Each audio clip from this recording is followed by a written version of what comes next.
네, 오늘도 예배 자리에 오신 우리 성도님들을 주의 이름으로 환영하고 축복합니다. 오늘도 큰 은혜가 임하는 시간이 되기를 바랍니다. 우리가 주일 최근 몇 주 동안에 살펴보고 있는 주제가 우상이라고 하는 주제입니다. 지난 몇 주 동안 우상을 살펴봤는데 오늘 벌써 다섯 번째인데 여러분 우상이라고 하는 이 주제 네 번째죠. 자녀가 우상이 될 수 있다 라는 사실, 또 사랑하는 연인이 우상이 될 수 있다. 우리가 우상이라는 주제를 살펴보면서 공통적으로 하는 메시지가 뭐였냐면 하나님보다 더 우선순위에 두는 것, 하나님보다 더 사랑하는 것이 바로 우상이라고 했습니다. 그렇게 보면 우리 주위에 우상이 될 수 있는 요소들은 참 많이 있습니다. 오늘은 그 우상의 주제 가운데 우리의 실제 생활과 밀접하게 연결되어 있으면서 가장 쉽게 우상으로 둔갑할 수 있는 요소, 바로 돈에 대해서 함께 좀 나누고자 합니다. 굉장히 민감한 주제죠. 프리드리히 니체라고 하는 사람이 있는데요. 니체는 서구 문화에서 점차적으로 하나님의 존재가 사라지면서 하나님의 자리를 돈이 대신할 것이라고 이야기한 적이 있습니다.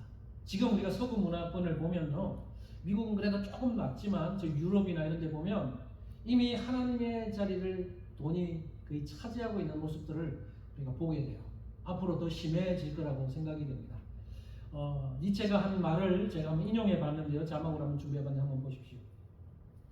이렇게 이야기합니다. 그는 어떤 사람에게 거짓 저울추를 사용하라고 꼬드기고 또 다른 사람에게 자기 집의 실제 가치보다 훨씬 비싼 보험을 들어놓고 나서 그 집을 불태우라고 유혹하는가 하면 상류층의 4분의 3은 합법적인 사기에 탐닉한다. 무엇 때문에 이 모든 일이 일어나는 걸까? 이것은 정말 그들에게 뭔가가 모자라서가 아니다. 그들의 삶은 조금도 위태롭지 않기 때문이다.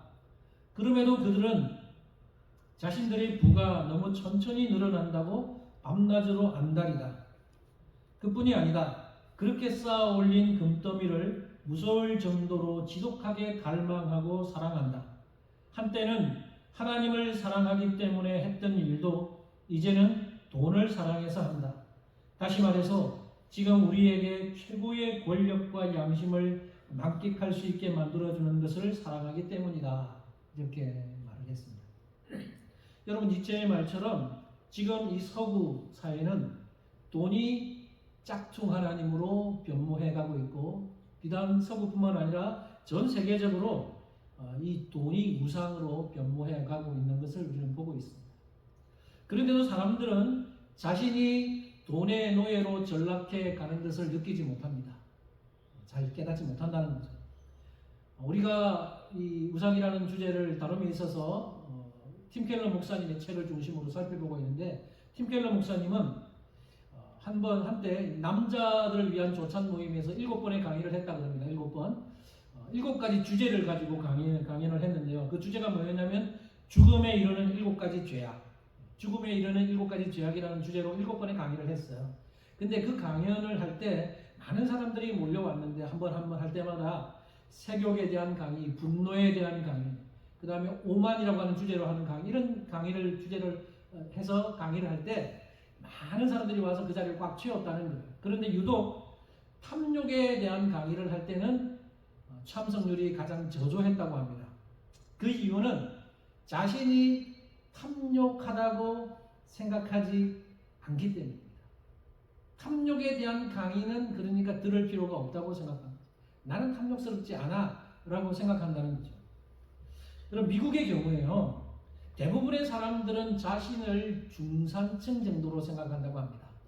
여러분에게 마음속으로 합니다. 여러분은 스스로 나는 어느 계층에 속해 있다고 생각하는지 한번 생각해요. 미국 사람들이 설문조사를 했어요.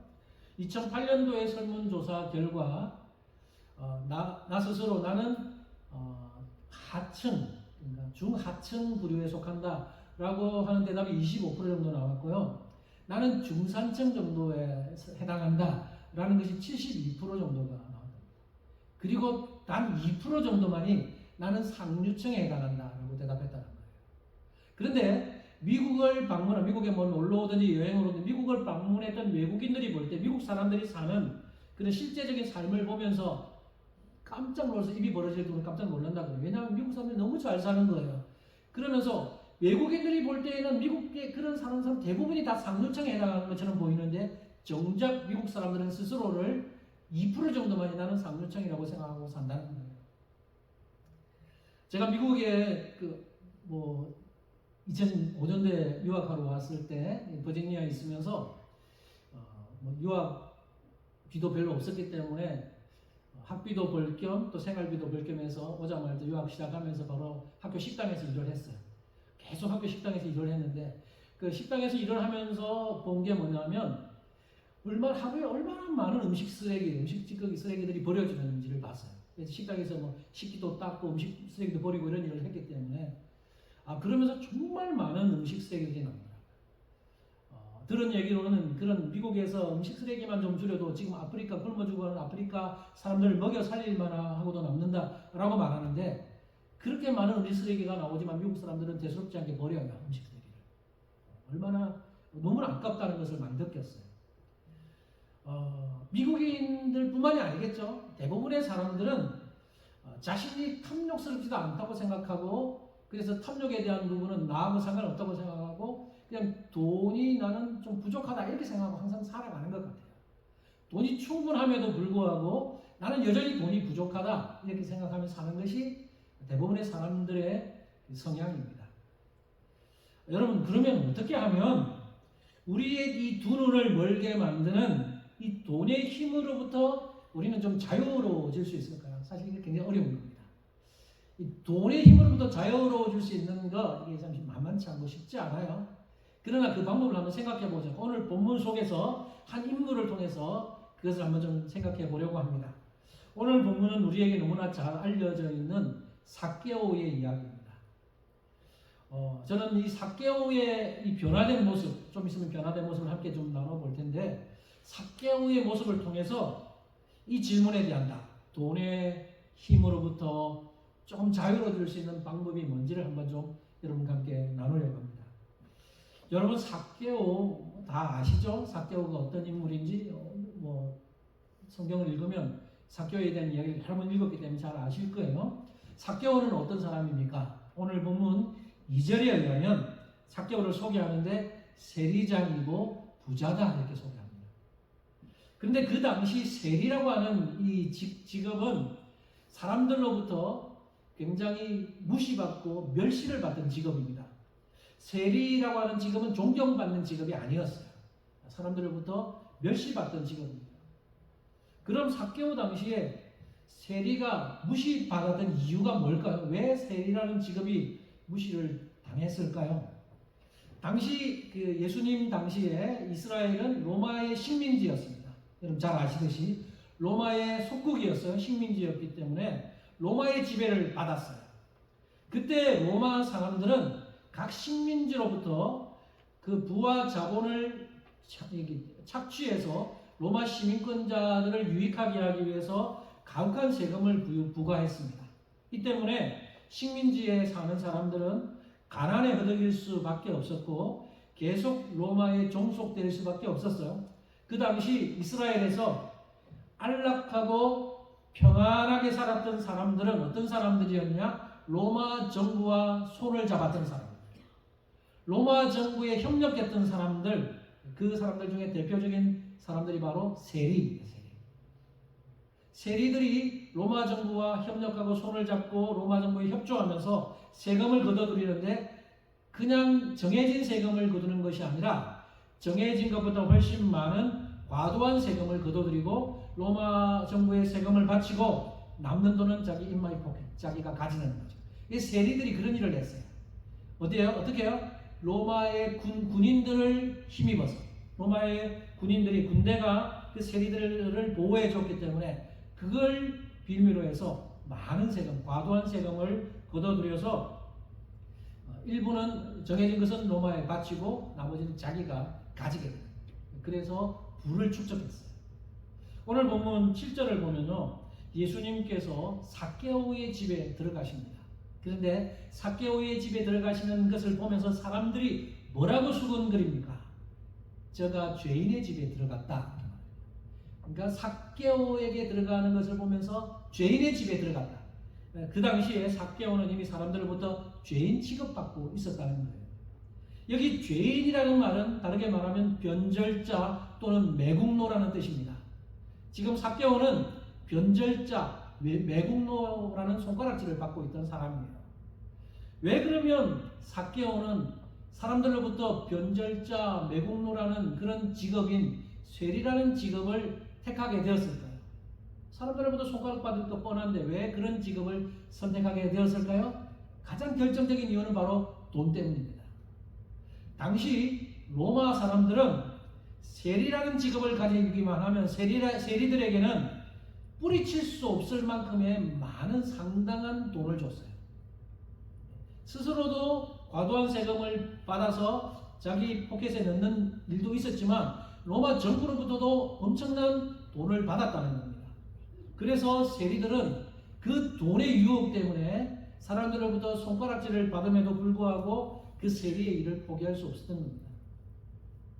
여러분, 이렇게 남의 것을 부당 이득을 취하고 부당 착취하는 것, 이거는 사실 바람직하지 못한데 이런 돈에 대한 유혹 때문에 세리라는 직업을 선택하게 된 거예요. 그래서 세리들은 당시 그 사회, 유대 사회에서 가장 부유한 사람들 중에 속한, 왜냐하면 그만큼 돈을 많이 벌었기 때문에 가장 부유한 사람들에 속했지만 또 동시에 가장 혐오를 많이 받는, 유대인들로부터 가장 손가락질을 많이 받고 혐오받는 대상이 바로 세리들이었어요. 그런데 오늘 본문 2절에서 보는 것처럼 삭개오를 소개하면서 단순히 그냥 세리 중에 한 명이다 이렇게 말 안 해요. 뭐라 그래요? 세리장이다 이렇게 소개합니다. 세리장이 뭐예요? 세리 중에서 우두머리라는 말이에요. 그죠? 세금을 징수하는 것을 책임지는 우두머리가 바로 이 삭개오입니다. 오늘 본문에서 삭개오를 가리켜서 세리장이라고 굳이 밝히는 이유가 있습니다. 의도가 있습니다. 그게 뭐예요? 이 세리 중에서도 우두머리 세리장을 하고 있는 삭개오를 뭘 드러내고 싶은 거예요? 그만큼 세리 중에서도 가장 부자임을 보여주는 동시에 세리장이기 때문에 유대인들로부터 가장 손가락질을 많이 받았던 그런 인물임을 보여주기 위해서 굳이 세리장이라는 것을 밝히고 있는 거예요. 여러분, 어느 시대든지 부당한 방법으로 돈을 벌어서 부자가 된 사람들은 당연히 어느 시대든지 있습니다. 오늘날도 있고 과거에도 있었고, 그런 사람들은 사회적으로 많은 비난을 받아왔습니다. 지금도 그런 사람들은 비난을 받고 있죠. 그런데 삭개오의 시대에는 훨씬 심했어요. 그런 사람들을 향해서 단순히 비난한 정도가 아니라 완전히 인간 쓰레기로 낙인 찍어버렸어요. 그래서 지금 오늘 본문에 나오는 삭개오는 유대 사회에서 인간 쓰레기라는 매국노라는 낙인이 찍혀버렸습니다. 그런데도 삭개오는 그 낙인이 두렵지 않았어요. 왜냐하면 돈을 벌기 위해서는 그런 것을 감수할 수 있었다는 겁니다. 삭개오는 돈을 벌기 위해서는 어떤 것도 감당할 수 있었어요. 돈의 눈이 어두워져 버립니다. 이게 돈의 힘이에요. 여러분은 돈의 힘이 얼마나 센지 아십니까? 느끼고 계십니까? 우리 권사님은 모르신다고 지금 딱 잡아떼는데 돈의 힘은 굉장히 셉니다. 그래서 돈이요, 결국 자기 양심을 속일 뿐만 아니라 가정도 버리고요, 사랑하는 사람도 배신합니다. 돈이 친구도 버립니다. 돈은 그만큼 강력한 힘을 가지고 있습니다. 삭개오는 이 돈의 힘 앞에서 자신이 지금 어떻게 변해가는지 알지 못합니다. 자신이 얼마나 지금 사람들로부터 그런 취급을 받고 그렇게 변해가는지를 모른 채 돈의 힘이 이끌려서 그렇게 계속해서 돈이 쌓이니까 그것에 만끽해서 그렇게 가고 있는 거예요. 그 돈이 삭개오에게는 지금 무상이 되어버린 것입니다. 제가 오늘 설교 제목을 이렇게 붙였어요. 가장 대중적인 우상은 돈. 그렇죠? 가장 대중적인 우상은 바로 돈입니다. 돈의 마음을 빼앗기면 자신에게 무슨 일이 일어나는지도 모르고 다른 모든 것들보다 돈을 우선시합니다. 돈이 자신의 인생을 망가뜨리는지도 모른 채 계속 돈의 힘에 이끌려서 끌려간다는 거죠. 돈이라는 우상에서 벗어날 수 있는 방법이 뭘까요? 돈이라는 우상에서 벗어날 수 있는 방법은 인생의 중심을 차지하고 있는 돈을 끌어내리고 그 자리에 하나님을 두는 것밖에 없어요. 이게 바로 돈이라고 하는 우상에서 벗어날 수 있는 유일한 방법이에요. 돈이 내 인생을 차지하고 있는데, 중심을 차지하고 있는데, 그 돈을 인생의 중심에서 돈을 여러분 돈과 무관하게 살라는 말은 아니에요. 돈 없으면 우리 못 살잖아요. 돈이 필요해요. 그러나 내 인생의 중심을 차지하고 있는 이 돈을 중심에서 끌어내리고 그 중심에 하나님을 앉혀야 돈의 우상에서 벗어날 수 있어요. 제가 오늘 돈이라는 우상을 다루면서 삭개오 이야기를 언급하는 이유가 여기에 있습니다. 삭개오가 바로 그랬어요. 삭개오는 자기 중심의 돈을 주인처럼 모시고 살았는데, 그러다가 예수님을 만나고 나서 자기의 중심에 있던 돈을 끌어내리고 그 자리에 예수 그리스도를 모심으로 돈의 우상에서 벗어난 인물이 바로 삭개오이기 때문이에요. 저는 그 이야기를 오늘 여러분과 함께 하려고 합니다. 앞서 이야기한 것처럼 삭개오는 철저히 돈의 노예로 살았습니다. 그러나 예수 그리스도를 만남으로 인해서 그의 인생이 180도 바뀌게 돼요. 여러분의 삶에서 예수님을 만난 사건이 여러분의 삶의 인생의 전환점이라고 저는 생각합니다. 저도 그랬거든요. 예수님을 만난 사건이야말로 우리 인생의 전환점이 되어야 하는 게 맞아요. 삭개오는 예수 그리스도가 자신의 인생의 주인이라는 사실을 깨닫고 그 순간 돈에 대한 모든 가치관이 바뀌면서 지금까지 그렇게 사랑했고 집착했던 돈, 그렇게 신뢰했던 돈을 과감하게 내려놓는 그런 삶을 살게 됩니다. 오늘 본문에서 그 모습을 우리에게 보여줘요. 자, 그럼 오늘 본문 한번 봅시다. 오늘 본문은 삭개오가 예수님을 만나는 사건, 그리고 예수님을 만난 이후에 그가 변화되는 모습을 오늘 본문에서 보여주는데요. 삭개오는 예수님이 지나가신다는 소식을 듣고 예수님을 만나고 싶어서 길거리로 나갑니다. 오늘 본문에서 본문 3절에서 말하는 것처럼 삭개오는 키가 굉장히 작은 사람. 그래서 저는 어릴 때 주일학교에서 삭개오에 대해서 배울 때 삭개오를 마치 난쟁이처럼 배웠어요. 그래서 오늘 본문은 삭개오를 난쟁이라고는 표현 안 하지만 키가 굉장히 작았어요. 사람들이 너무 많은데 키가 작으니까 예수님이 안 보여요. 예수님을 만날 수가 없는 거죠. 그래서 그가 취한 행동이 뭡니까? 돌무화과 나무에 기어 올라가서 예수님을 보기 위해서 나무 위로 기어 올라갑니다. 옛날 버전을 하면 뽕나무 위에 올라갔어요. 오늘날의 버전은 돌무화과 나무에 기어 올라가서 예수님을 만나기 위해서 보기 위해서 나무 위로 기어 올라갑니다. 여러분, 전통적인 문화권에서는 자유와 권리보다 명예와 품위가 굉장히 중요하게 여겨집니다. 명예와 품위를 굉장히 중요하게, 여기 미국 사회도 명예와 품위를 중요하게 여길걸요. 유교 문화에 영향을 받은 우리 문화도, 우리나라도, 대한민국도 이런 품위 같은 걸 중요해요. 양반, 체면이지, 양반, 그러면서 체면 문화를 가지고 있어요. 우리 문화도. 여기도 체면을 굉장히, 유대사회도 체면을 너무 중요하게 생각하던 문화였어요. 유대사회가. 삭개오 당시에 성인 남자가, 애들이 나무에 기어 올라가는 거야 뭐 그럴 수 있지만, 성인 남자가 나무에 기어 올라가는 것은 놀림거리가 되기를 자처하는 행동이었어요. 그래서 삭개오는 세리라는 직업 때문에 사람들로부터 이미 비난을 받고 있었는데, 지금 나무에 기어 올라가는 이 행동을 통해서 또 한 번 더 놀림거리, 조롱거리의 일을 자처하고 있어요. 지금 삭개오는 어른이거든요. 성인인데 예수님 만나려고 자기 체면도 내려놓고 지금 나무 위에 기어 올라가는 그런 행동을 하고 있는 거예요. 여러분, 이 사건을 읽으면서 여러분 삭개오의 마음을 한번 생각해 보신 적이 있습니까? 우리는 삭개오의 이 행동을 통해서 삭개오의 마음이 어떤지를 좀 짐작해 볼 수 있습니다. 삭개오는 지금 돈을 많이 벌어서 큰 부자가 되었어요. 그래서 경제적으로는 아무 문제가 없어요. 하지만 그의 내면 세계가 어떤지를 지금 보여줘요. 여러분, 아무 문제가 없다면 나는 만족해. 나는 지금 생활로 아무 부족함이 없어. 그러면 누가 지나간들 관심이 있겠어요. 나는 내 상태로 그냥 만족하는데. 근데 삭개오는 아닌 거죠. 삭개오는 지금 돈을 많이 벌어서 큰 부자가 되었지만 예수님을 간절히 만나고 싶어 하는 거예요.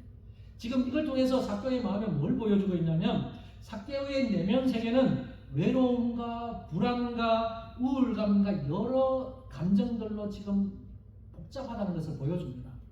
저는 이런 생각을 합니다. 오늘 이 본문을 묵상하면서 삭개오는 키가 작은 사람이었다고 말을 합니다. 아마 삭개오는 키가 작고 사람들로부터 뭐 내세울 게 별로 없었던 모양이에요. 그러니까 이 삭개오가 자신의 삶을 살면서 어떻게 하면 내가 사람들에게 인정받을까, 무시받지 않을까 생각하다가 그가 생각한 게 돈을 많이 번, 내가 돈을 많이 벌고 부자가 되면 사람들이 나를 무시 못할 거야. 내가 돈을 많이 벌면 이 돈으로 뭐든지 할 수 있을 거야 라고 생각하면서 악착같이 돈을 벌려고 했을 거예요. 그래서 삭개오는 그래서 돈을 버는 겁니다. 이 돈을 버는 과정에서 돈에 눈이 어두워져서 그가 얼마나 지금 동족들에게 안 좋은 짓을 하고 있는지도 모르고 돈 버는데 집착했어요. 근데 정작 돈은 많이 벌었어요. 돈은 많이 벌고 났는데 계속해서 그의 마음은 만족이 없는 거죠. 불안과 사람들이 손가락질을 하죠. 좀 매국노라 그러죠. 그런 데서 이 마음이 무너지는 거예요. 마음 털어올 데가 없는 겁니다. 그러면서 삭개오는 마치 집단 따돌림, 유대 사회 유대인들이 다 삭개오를 죄인이라고 말하고 매국노라 말하니까 이게 집단 따돌림, 이게 오늘날 용어로 말하는 왕따를 당하는 겁니다. 그러면서 멘붕 상태에 빠진 거죠. 여러분, 삭개오는 그런 상태에 있었던 거예요. 돈으로 안 되는 것이 없다고 말하지만 돈으로 안 되는 것도 있어요. 왕따로 인한 이런 외로움과 불안은 돈으로도 해결할 수 없습니다. 돈이 아무리 많아도요, 우울증과 외로움 이걸 해결할 수 있는 길은 없다는 거죠. 오늘날 이 집단 따돌림을 당하면서 왕따가 된 사람들이 어떤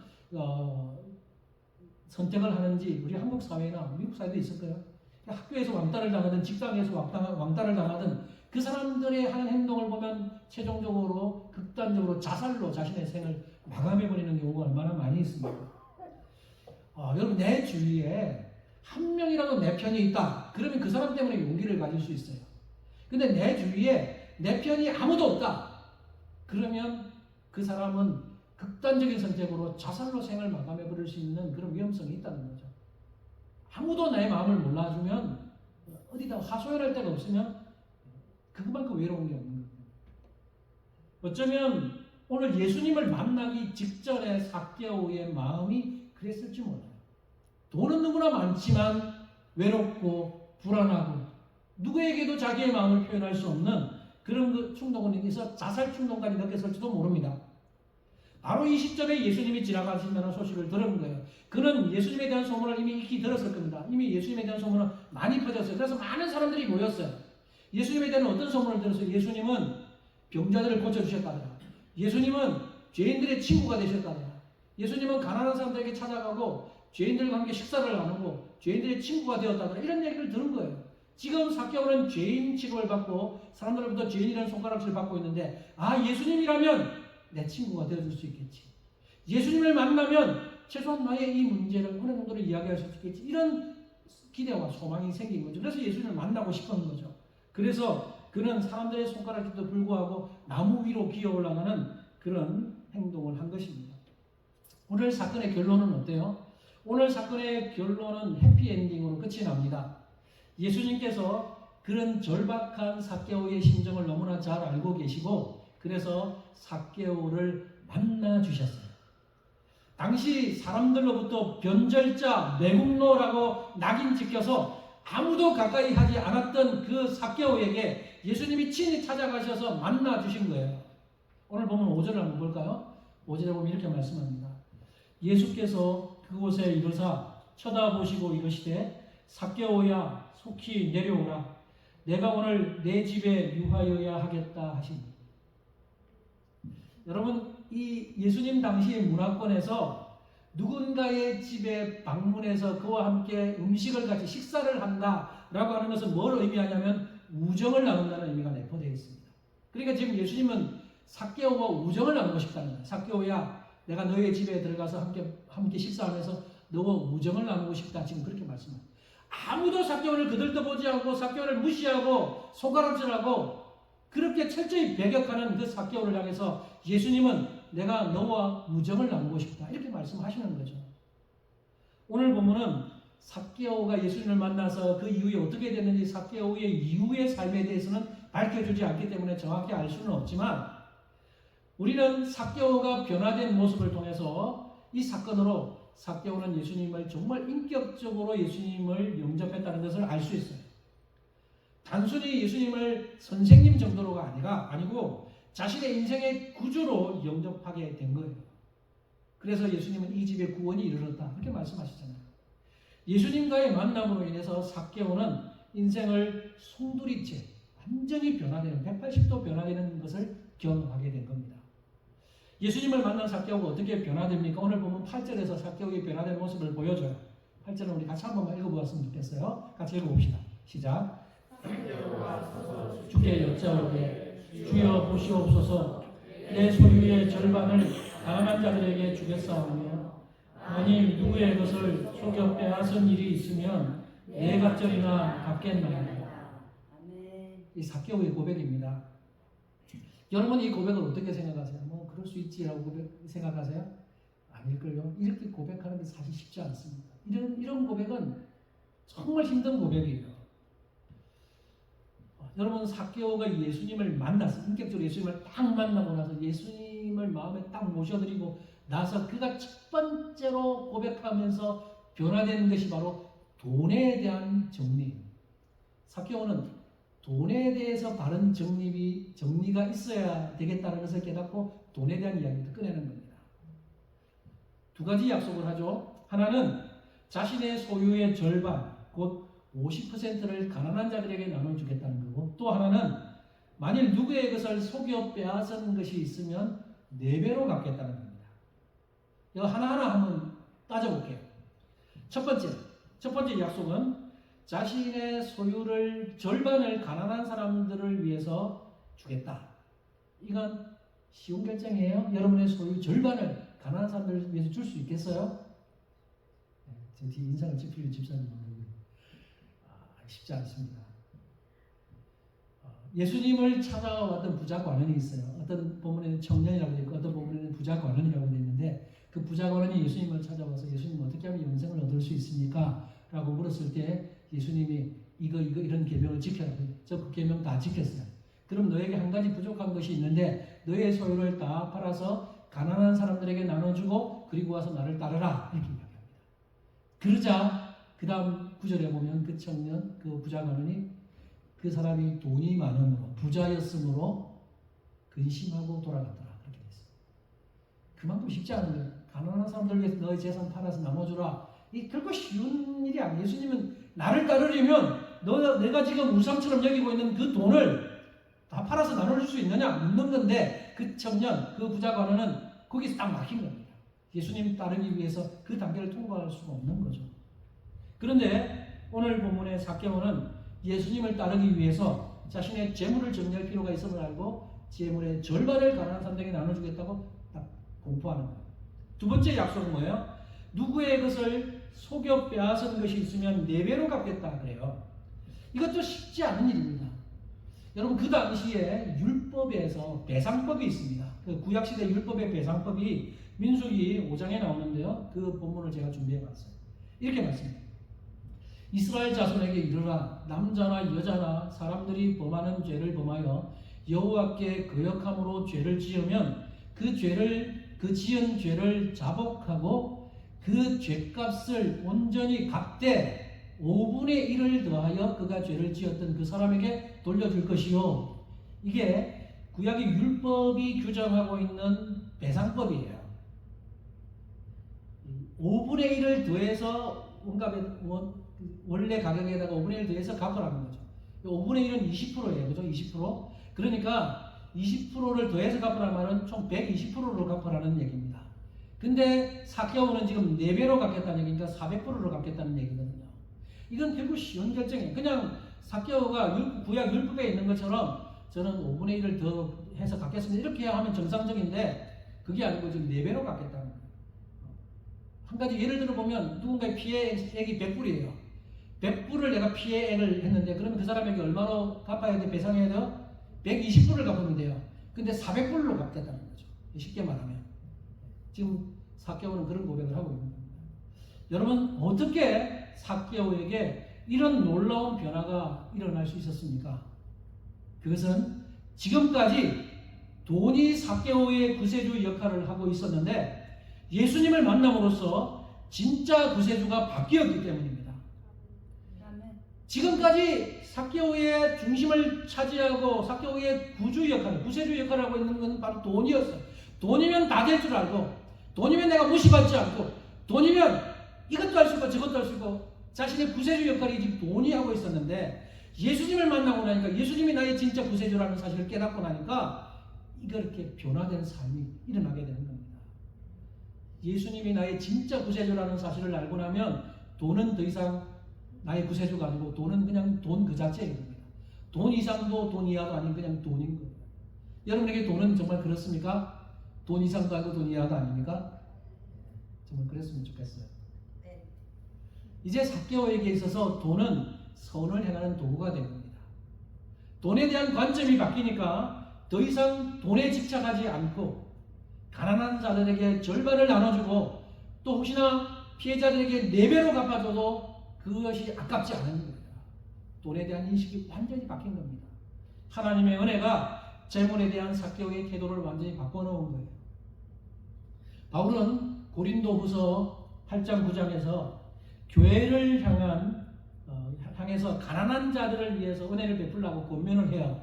근데 그 권면을 한번 볼까요? 가난한 자들을 향해서 은혜를 베풀라라고 권면을 하는데 바울은 사도잖아요. 사도의 권위가 있어요. 그 사도의 권위가 꼭 명령하지 않습니다. 명령하지 않고 사랑에 기대입니다. 뭐 벌써 이렇게 이야기합니다. 내가 명령으로 하는 말이 아니요 오직 다른 이들의 간절함을 가지고 너희의 사랑의 진실함을 증명하고자 하는구나. 가난한 사람들을 위해서 헌금하는 게 필요한데 내가 사도기 때문에 너희들 무조건 따라해. 강제로 해. 이게 아니야. 너희들이 정말 사랑이 진실한 사랑이 있느냐? 그걸 좀 증명해 보여라. 나는 그래서 너희들이 명령하고 싶지 않다. 그렇게 하는 거예요. 이 구절을 재해석해 보면 이런 말씀이에요. 제가 재해석을 한번 적어봤어요. 이런 의미라고 할 수 있습니다. 나는 여러분들에게 명령하고 싶지 않습니다. 여러분이 단지 명령을 받았다고 가난한 사람들에게 은혜를 베풀기를 바라지 않기 때문입니다. 나는 여러분의 진심 어린 사랑에 의해 가난한 자들을 돕는 것을 보고 싶습니다. 이런 의미예요. 여러분들은 가난한 사람들을 돕고 싶은 마음이 있으시죠? 그게 그냥 성경에서 가난한 사람들 도와라, 성경의 명령 때문에 하는 것도 있는 것도 좀 있을 수 있지만 그것보다 정말 여러분 속에서 우러나오는 그 사랑이 동기가 되어서 여러분이 받은 사랑 때문에 그 사랑으로 인해서 그들을 돕고자 하는 마음이 있는지를 한번 돌아보셨으면 좋겠어요. 바울은 이렇게 말하고 나서 바로 그 다음 구절인 9절에서요 예수님의 모범을 이야기합니다. 진정한 사랑으로 모든 것을 내어주신 예수 그리스도의 모범을 이야기해요. 9절 같이 한번 읽어볼까요? 9절 시작. 우리 주 예수 그리스도의 은혜를 너희가 알거니와 부유하심으로써 너희를 위하여 가난하게 되심은 그의 가난함으로 말미암아 너희를 부유하게 하려 하심이라. 예수 그리스도가 어떤 분이라고 말해요? 여러분 우리가 지난 수요일날 빌립보서 통해서 오신 분들은 들었겠지만 예수님은 근본 하나님이셨어요. 그죠? 예수님은 처음부터 하나님이세요. 근데 그런 하나님이 모든 것을 가지신 부와 명예 모든 영광을 다 가지신 분이 바로 예수님이세요. 그런 예수님이 우리를 위해서 이 땅에 오셨어요. 근데 오늘 본문에서는 그 표현을 어떻게 해요? 예수님이 우리를 위해서 가난해지셨다. 왜요? 우리를 부유하게 하기 위해서. 우리를 부유하게 하기 위해서 예수님이 친히 가난해지시고 예수님이 자신의 생명까지 드림으로써 우리에게 생명을 주시고 우리를 부유하게 해주셨다는 거예요. 아멘. 저와 여러분이 부유함을 누리는 것은 바로 예수님이 가난한 모습으로 이 땅에 오셨기 때문에 우리에게 그런 일이 일어났다는 사실을 여러분 잊어서는 안 됩니다. 아멘. 그러니까 오늘 사도 바울이요 고린도후서에서 이렇게 권면하는 것은 단순히 너희들 넉넉하면 좀 베풀어라, 아낌없이 좀 베풀어라, 그런 정도의 권면이 아니에요. 예수님께서 우리를 위해서 가난해지시고 죽기까지 사랑하신 그리스도의 그 복음이 여기 안에 포함되어 있는 겁니다. 예수님이 우리를 위해서 그렇게 하셨다고요. 그러므로 우리가 가난한 자들에게 베풀고 우리의 소유를 나누는 것은 단순히 그냥 내가 좀 돈이 많지, 내가 물질적으로 좀 넉넉하지, 그것 때문이 아니라 예수 그리스도의 사랑과 은혜에 대한 감격 때문에, 그 감사 때문에 그런 마음으로 나와야 하는 것입니다. 저는 아멘. 여러분들이 그런 삶을 살아가기를 간절히 바랍니다. 아멘. 이제 말씀을 마무리하면서 한 가지 예화를 소개하면서 말씀을 맺겠습니다. 팀 켈러 목사님이 소개한 한 가지 예화가 있습니다. 철강 왕으로 불리는 앤드류 카네기라는 사람에 대한 예화입니다. 자신의 철강 회사가 세계 최고의 수익성을 자랑하는 기업으로 변모되면서 그는 그 당시 최고의 부자가 되었습니다. 카네기라는 이름 많이 들어보셨죠? 근데 저도 카네기에 대해서는 잘 깊이는 모르는데 이 예화를 준비하다 보니까 카네기가 굉장히 빨리 부자가 되었다고요. 33세의 나이에 이런 성공을 이루었어요. 그리고 카네기가 자신의 삶을 돌아보면서 돈이 너무나 많아지고 거의 세계 최고의 부자가 될 지경에 이르고 나서 자기를 딱 바라보면서 무슨 글을 썼냐면 나에게 보내는 글, 카네기가 자기에게 보내는 글이라는 글을 썼어요. 그 비망록에서 자신의 마음 상태를 그 글에서 고백을 합니다. 제가 그걸 인용했어요. 들어보세요. 인간에게는 우상이 필요하다. 우상 숭배 중에서도 최악의 형태는 부를 축적하는 것이다. 돈을 숭배하는 것보다 더 비열한 우상 숭배는 또 없다. 나는 무슨 일을 하든 지나치게 밀어붙이는 타입이고 따라서 나는 가장 고상한 성격의 삶을 신중하게 선택해야 한다.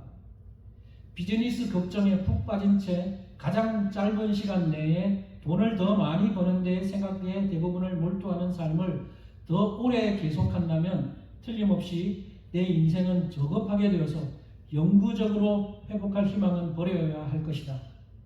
나는 35세에 은퇴할 계획이다. 하지만 그 다음 2년 동안은 매일 오후에 공부를 하고 체계적으로 독서를 하며 보내고 싶다. 이게 세계 최고의 부자가 되었을 33세 정도 때 자기에게 보내는 글로 적은 글이에요. 여러분 이 글을 보면 자기를 너무 정확하게 꿰뚫어 보면서 인간의 심리를 얼마나 잘 꿰뚫어 보고 있는지 몰라요. 너무나 정확하게 잘 적었어요. 그 뭐라 그래? 부를 축적하는 것이 최악의 우상 숭배가 될 수 있고 돈을 숭배하는 것이 가장 비열한 우상 숭배가 될 수 있고 나도 그런 위험에 빠질 수 있다는 것을 지금 카네기는 아는 거죠. 그래서 이런 글을 적은 겁니다. 그래서 35세에 은퇴할 거다라고까지 적었는데 결국 그는 자신의 그 공언처럼 35세에 은퇴하지 못합니다. 계속해서 비즈니스를 이어갑니다. 그리고 그의 삶에서 그가 두려워했던 격을 떨어뜨리는 삶의 영향이 그의 삶에서도 나타나요. 여러분 카네기에 대한 그 정기나 카네기에 대한 평가들을 보면 긍정적인 평가도 있고 부정적인 평가도 있어요. 긍정적인 평가를 보면 카네기는 도서관을 많이 지었어요. 2069개의 도서관을 지었고 교육기관에 막대한 돈을 기부하는 등의 많은 업적을 남겼습니다. 하지만 자기 회사 사람들 그 노사 문제에 있어서는 또 많은 문제도 남겼어요. 제철소에 한 노동자가 그 카네기의 그 회사에서 일하는 한 노동자가 다수를 대변해서 이렇게 말을 했어요. 우리는 도서관을 지어달라고 하지 않았습니다. 그보다는 임금을 올려주기를 바랐습니다. 이렇게 말을 했어요. 카네기는 자신의 업적을 기르기 위해서 그런 일인데 어쨌든 2,000개가 넘는 도서관을 지었고 또 학교에도 기부금을 많이 냈지만 정작 자신의 그 회사에서 일하는 노동자들을 많이 돌보지 못했다는 거죠. 당시 노동자들은 바닥이 너무 뜨거워서 신발 밑에 나무판을 댄 채 12시간 교대 근무를 해야 했다고 말하고요. 2주에 한 번씩은 비인간적인 24시간 근무를 한 다음에 그 다음날 쉬는 그런 일도 있었고 대부분의 노동자들은 40대나 그보다 더 일찍 죽었는데 그 원인은 사고나 질병 때문에 너무나 과도한 일 때문에 그렇게 죽어나갔다는 거죠. 카네기는 대사회적으로 많은 업적을 이룬 건 사실이지만 자신의 회사에서 일하는 노동자들의 필요를 보지 못하는 그런 결과를 초래하고 말았습니다. 여러분 그 이유가 뭡니까? 카네기가 버리지 못한 나는 35세에 은퇴하겠다라고 했는데 그러지 못하는 이유가 어디 있어요? 이 다 내려놓지 못하는 거죠. 자신의 마음에서 돈이 우상의 자리를 차지할 수 있다는 것을 알았지만 그걸 내려놓지 못하는 거예요. 뿌리채 뽑아내지 못하는 거예요. 그런데 여러분 엄밀히 말하면요. 이 돈의 우상이라는 거 이건 뿌리채 뽑을 수 있는 성격이 아니고요. 사실은 우상은 대체해야 합니다. 이걸 뿌리 뽑겠다고 하면 못해요. 이 우리 속에 내면을 차지하고 있는 우상은 뿌리째 뽑을 수 있는 성질의 것이 아니라 다른 것으로 대체할 때 가능해지는 겁니다. 모든 것을 가지신 분이시지만 우리를 부유하게 하기 위해서 자신의 부와 영광을 포기하신 예수 그리스도로 대체할 때 내 속에 있는 우상을 뽑아내고 제거할 수 있게 되는 겁니다. 여러분, 이것이 오늘 본문의 핵심이에요. 여러분의 우상이 뭔지 다시 한 번 더 돌아보셨으면 좋겠어요. 자녀입니까? 배우자입니까? 사랑하는 사람 아니면 돈입니까? 여러 가지가 우리 우상의 자리를 차지할 수 있지만 이걸 제거할 수 있는, 우상을 내려놓게 할 수 있는 방법은 내가 그걸 막 끄집어내려고 하는 거죠. 나의 주인 되신 하나님 예수 그리스도를 내 중심에 앉힐 때 그 모든 것들은 정리가 되고 관계가 회복될 수 있다는 겁니다. 여러분, 오늘 이 사실 기억하십시오. 오늘 우리 민감한 주제를 살펴봤어요. 돈. 저 참 돈 그리고 돈에 대해서 많이는 이야기하지 않을 겁니다. 그러나 여러분 꼭 한 번은 들어야 됩니다. 이 돈이 여러분의 인생에 지금 어디에 위치해 있는지를 꼭 돌아보십시오. 우상이 되지 않도록, 돈이 여러분의 인생을 좌지우지하지 않도록 여러분 잘 돌아보시고, 그래서 바르게 하나님 앞에서 신앙생활하는 우리 모든 성도님들 되시기를 주님으로 축복합니다. 기도하겠습니다.